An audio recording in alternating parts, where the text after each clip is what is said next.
आप देख रहे हैं लाइव 7। ब्रेक के बाद एक बार फिर सभी का स्वागत है।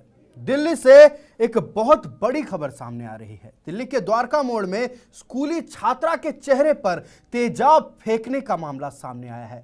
पुलिस ने बताया कि पीड़िता को सफदरगंज अस्पताल में भर्ती कराया गया है। पीड़िता ने 2 परिचित को घटना का आरोपी बनाया है।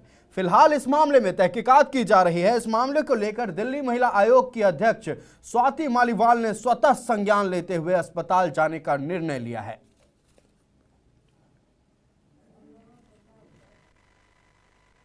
पर पूरी जानकारी देने के लिए हमारे साथ फोन लाइन पर जुड़ चुके हैं हमारे सहयोगी उदय, इतनी बेरहमी से एक स्कूली छात्रा पर तेजाब छिड़क दिया जाता है, तेजाब चेहरे पे मार दिया जाता है। सीसीटीवी फुटेज हमारे पास है। साफ तौर पर यह झलक रहा है कि 2 बाइक सवार आरोपी आते हैं और स्कूली छात्रा के चेहरे पर तेजाब छिड़क देते हैं, तेजाब मार देते हैं और फरार हो जाते हैं। पूरी जानकारी हमारे दर्शकों तक पहुंचा उदय।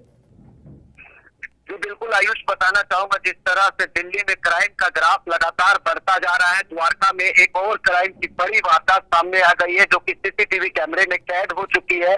ये दिल्ली के मोहन गार्डन इलाके में है जो कि द्वारका जिला पुलिस के अंतर्गत आता है। सुबह की बात है जब 7:30 पे 2 छात्रा स्कूल के लिए जाती है और तभी एक मनचले लड़के ने उस पर एसिड अटैक कर दिया। स्थानीय लोगों का कहना है कि वन साइड लव से इसको जोड़ रहे हैं कि एक तरफा प्यार है, लेकिन अभी देखना होगा कि सच्चाई क्या आती है। ये तो जांच के बाद ही पता चल पाएगा। लेकिन अभी फिलहाल अगर आप बताएं आयुष आपको कि जो लड़की अपने घर से निकलती है स्कूल के लिए, दोनों बहन है और उसका पीछा करता है जो मनचले लड़का, स्कूटी से आता है और उस पर एसिड अटैक करता है और स्कूटी का नंबर प्लेट भी नहीं होता है इस दौरान, जो कि पूरा जो है वाकया सीसीटीवी कैमरे में कैद हो जाता है। पुलिस मामले की छानबीन में जुटी हुई है। फिलहाल बता रही है लड़की खतरे से बाहर है, लेकिन अपने आप में कहीं ना कहीं बड़ी वारदात है।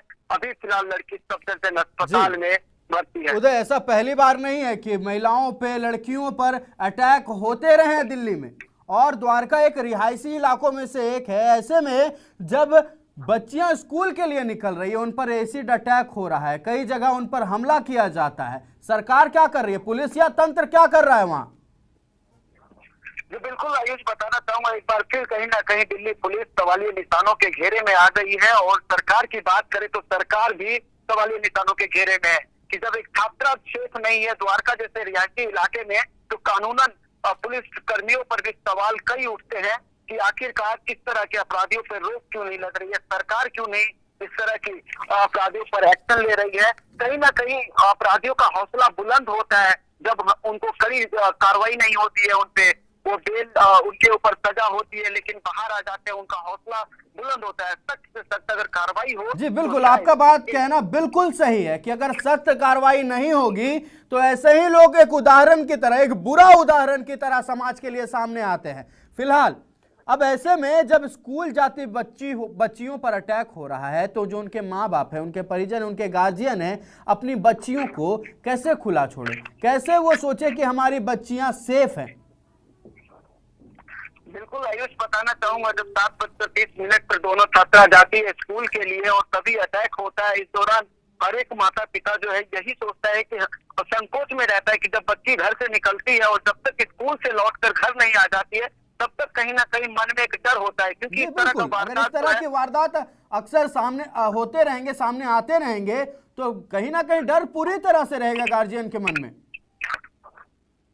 बिल्कुल आयुष, बताना चाहूंगा जिस तरह से आप देख रहे हैं लगातार ये वारदात कोई पहली बार नहीं है, और द्वारका जैसे रिहायशी इलाके में खासतौर पे तो बड़ा सवाल हो जाता है पुलिस प्रशासन के ऊपर भी कि रिहायशी इलाके में इस तरह से खुलेआम एसिड अटैक हो रहा है जो कि सीसीटीवी कैमरे में कैद हो जाता है।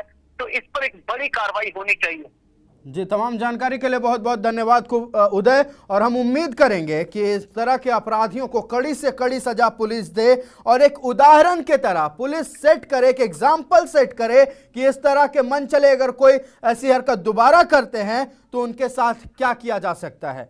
फिलहाल तमाम जानकारी के लिए बहुत बहुत धन्यवाद।